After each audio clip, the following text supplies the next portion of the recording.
Higher demand, limited supply, and shipping delays are all contributing to those higher prices, as Matt was just saying. And now, of course, there's that new variable, right?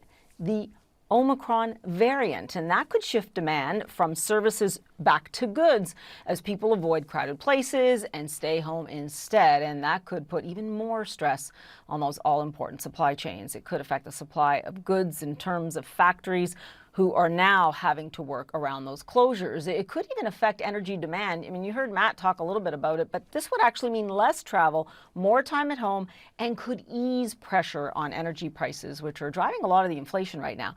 Luigi Speranza is Chief Global Economist at BNP Paribas. He joins us now from London. Really good to see you. So, a very pointed question here. As high as this number was today, is the worst behind us? Do you believe we've reached inflation's peak? Hi, thank you for having me. I think the peak is very close, so we expect it early next year, around 7%. But the key question is really how quick then inflation will slow from the peak. And my view would be that it would do in a less steep fashion than the Fed would have liked or had expected a few months ago. What's interesting here, though, as well, as we've seen this inflation shuffle its way through the economy, corporate margins are still quite healthy. It's consumers that seem to be shouldering all the burden at this point. How long do you think that can last? I mean, there are signs that already in the United States here, for instance, where consumers are flush, that their savings are beginning to dwindle. Yeah, but consumers have accumulated a lot of excess savings during the pandemic crisis, and the job market is also hot, I have to say. A number of indicators point to improvement continuing. I think we are getting close to full employment probably mid next year. So I think the job market and excess savings will shield consumers. They will be able to withstand the shock on the real income from high inflation, and they'll be positive when it comes to the consumption and the growth outlook more in general for the U.S.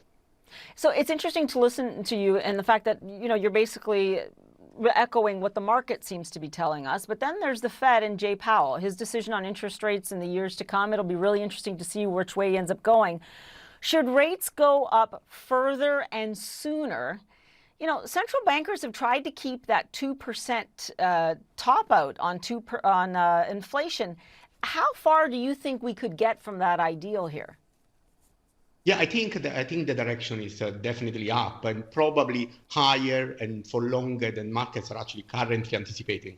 But let's put this into context. The Fed probably next week will decide to slow the pace of tapering, but they are still adding to the balance sheet. So the Fed at the moment is still accommodating monetary policy. Monetary policy is becoming more accommodative, no less.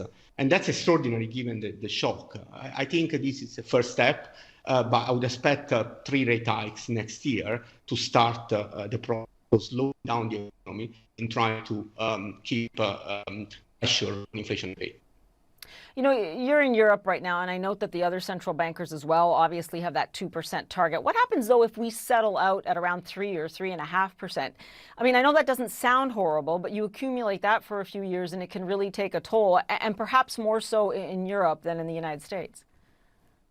Yeah, look, I think really that inflation will probably settle down slightly above central bank's target, but 3% will be a bit challenging here. And 3% I think central banks will have to then.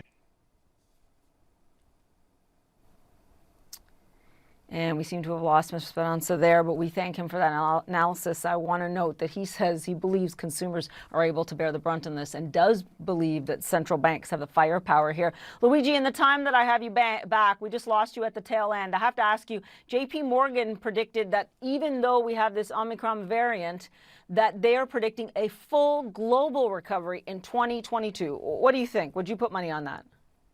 I think we agree. Our view for global growth is actually positive for next year as well.